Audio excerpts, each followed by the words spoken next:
"You're terrible at cooking, James. Go freeze outside with your failed meal," she yelled, slamming the window shut and locking it. I hurried to the window, pleading for James to open it as I pounded on the glass. But he just smirked and closed the curtains. The cold started to creep in, and I began to shake. My body, warm just moments ago from the heater, was quickly losing its heat. What will happen if it stays this cold? Even my baby inside me. I was about to faint from the freezing cold when someone suddenly reached out to help. "Are you okay?" The next day, I came back home with him. James was outside, freezing naked. I was stunned at the sight, but Liam stepped forward. "Isn't that what you said? If you can't cook properly, then freeze outside." Liam gave James a stern look and spoke in a cold tone. James, shivering in the yard, could barely muster a response. "I'll call for an ambulance out of kindness. Emily, do you have anything to say to him before it arrives?" I nodded and stepped closer to James. "My name is Emily Smith. I'm 28 years old and stay at home. When I was working, my mom got sick and passed away. Then, my dad suddenly died from a heart problem. I was left all alone since I'm the only child. It was really hard being by myself, but I kept busy with work. Emily, are you okay? You seem stressed." During that tough time, my husband James was there for me. He comforted me when I felt sad and alone. Eventually, we fell in love and got married after dating for a few years. "We're so happy to have such a wonderful woman in our family," my in-laws said. "James, you've brought home a great lady." After our wedding, I moved in with James' family, and we all got along great. "Emily, I saw a new cafe near the train station on TV. Let's check it out sometime," James suggested. "Sure, I'd love to." I especially bonded with my mother-in-law, and we made it a tradition to go out for a meal once a week. I also connected well with my father-in-law, who enjoys cooking, and we've cooked together in the kitchen a few times. "I'm happy you're getting along with my family, but what about my younger brother? He can be a bit of a handful," James asked. "Oh, he's fine. Liam, my brother-in-law, and I don't talk much because he works from home and stays in his room most of the time. But when I showed interest in his work, he explained it to me in detail. So, I've been getting along well with James' family." A few years later, I found out I was pregnant with James' child. Because of how bad my morning sickness was, I decided to quit my job. "I think that's a good call." "Don't overdo it," James agreed. Deciding to quit wasn't just my choice. I talked it over with James' family. Both James and Liam make enough money for us to live comfortably. I also have savings, and with my father-in-law working and my mother-in-law having a part-time job, quitting my job won't cause any issues. "Wow, pregnant women have it easy. No work, no complaints," someone remarked. Lately, James has been complaining about me not working. But during our discussions about me quitting my job, James was actually the one who suggested it first. He said, "You're just freeloading without a job, acting all high and mighty." "Who's acting high and mighty?" "I'm the one who always cleans up after you," I retorted. I've always been competitive, so I wanted to prove James wrong. "If you had a problem, you should have spoken up during our discussions. You were the one who brought it up, right, James? Instead of complaining, focus on your own responsibilities. My parents-in-law agree with me and support my decision." James feels left out. He and Liam don't get along, so Liam never supports James. James looks down on me because I work from home. He doesn't listen to me and doesn't think I'm helpful. Liam whispered this, which is why he doesn't join our conversations. James doesn't like this, and when we're alone, he complains even more. "Just because my family likes you doesn't mean you should act all high and mighty." I'm not acting that way. Everyone is just being reasonable. Even when it's just the two of us, I never used to lose arguments to James. But when the morning sickness started, I lost the energy to argue. Pregnancy isn't an illness. "If you're not working, James thinks you're just lazy." I agree. Pregnancy isn't an illness, but Emily is putting in a lot of effort to nurture another life. "That's hard work in itself," Liam acknowledged. Liam started helping out too. Whenever James complained to me, Liam would step in and tell his parents. While James got scolded by them, Liam took care of me. At this rate, it's hard to tell who the real father is, I joked, rubbing my belly. With my in-laws keeping an eye on things, I hoped James would eventually change.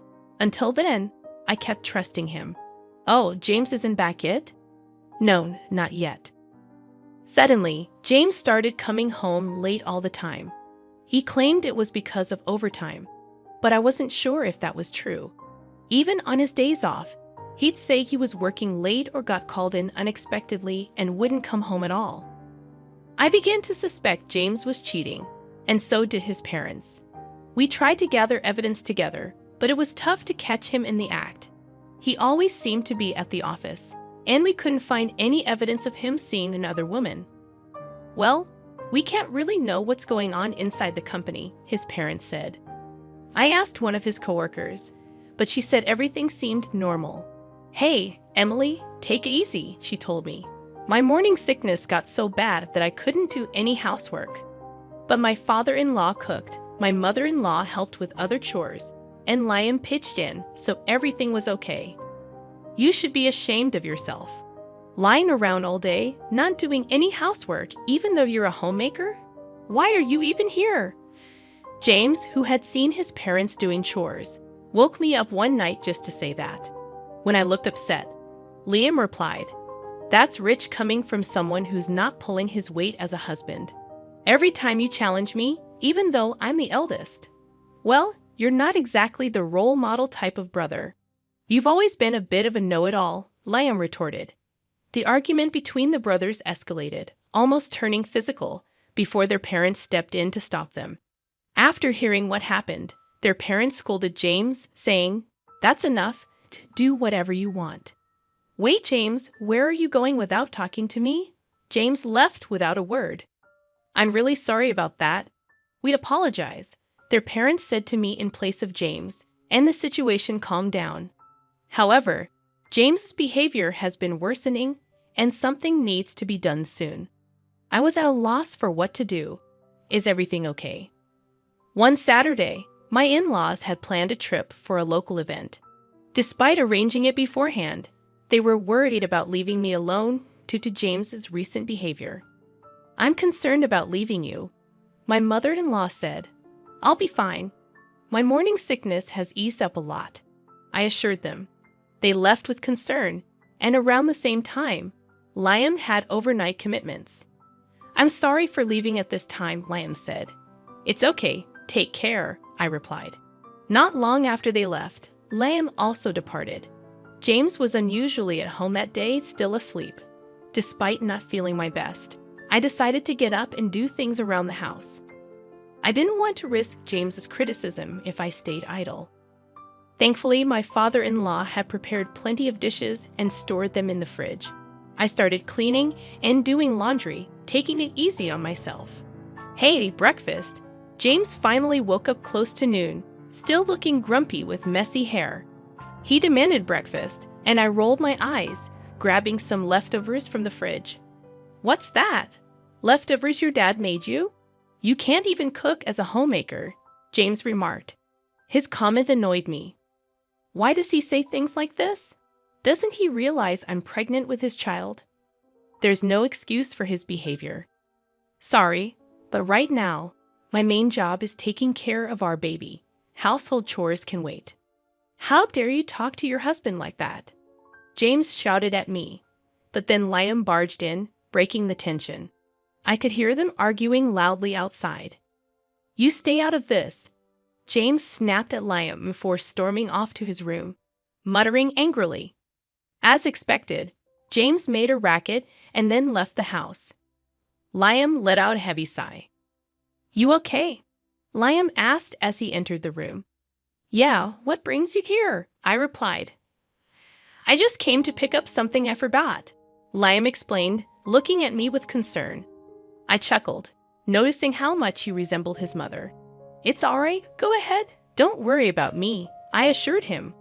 "Okay then, I'll head out," Liam said, hesitating for a moment before leaving.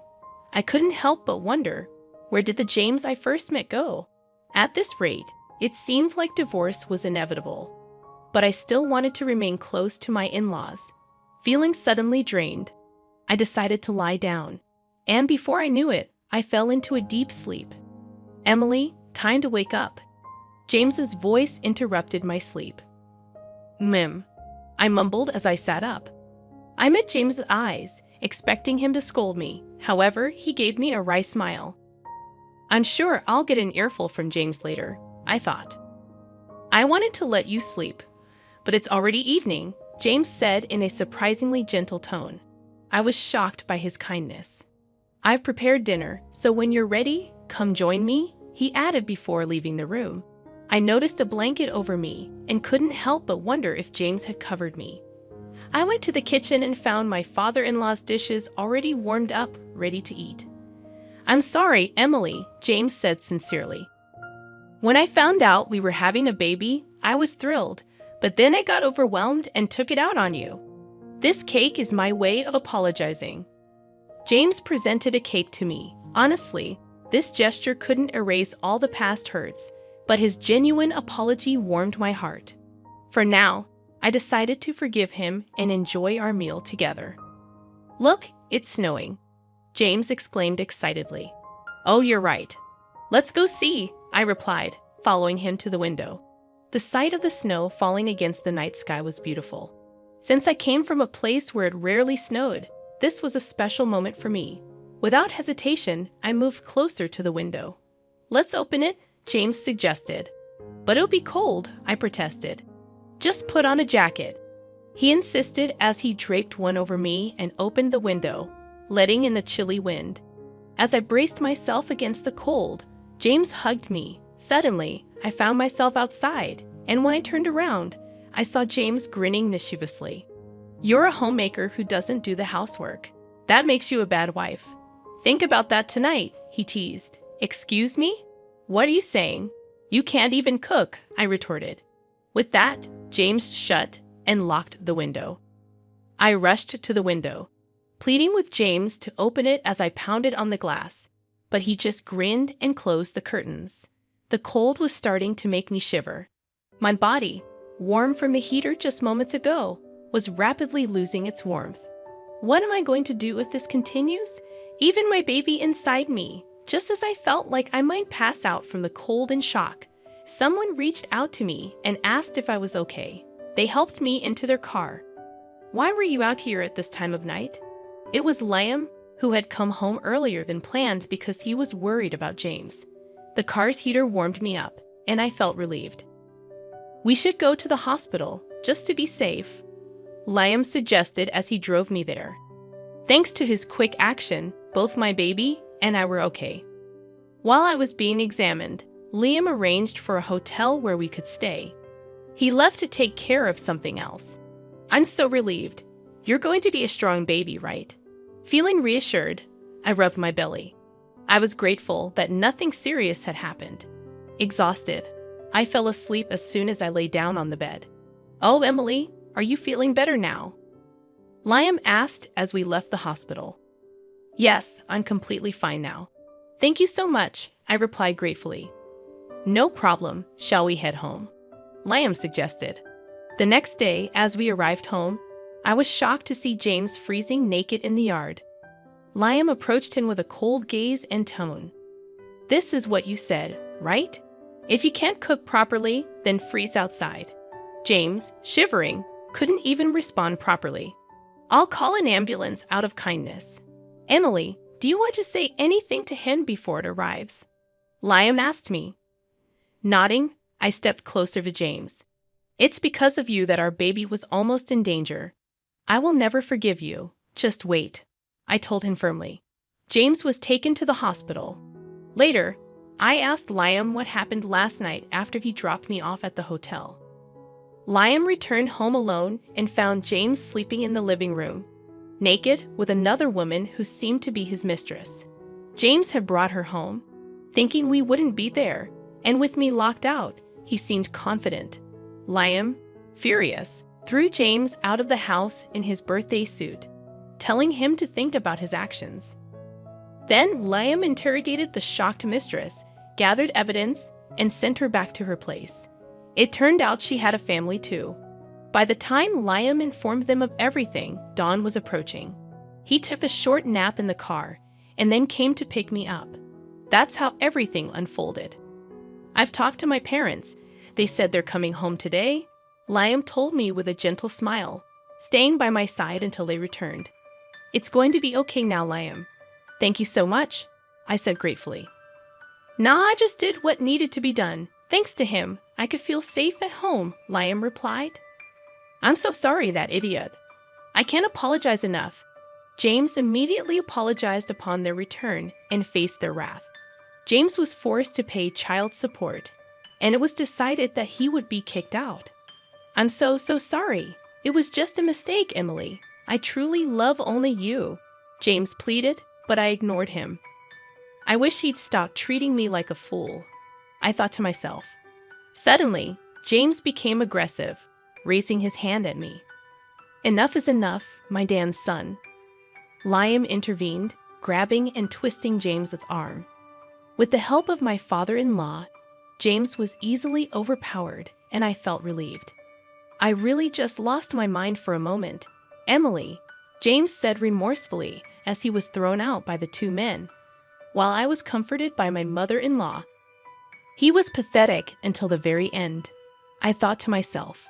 As for James, that's all I ever thought. By the way, Liam's pretty strong, isn't he? Considering what just happened and how he tossed a full-grown man outside, Emily remarked. Oh yeah, he used to do combat sports back in the day. I wouldn't recommend trying that move on just anyone though, Liam said with a smile.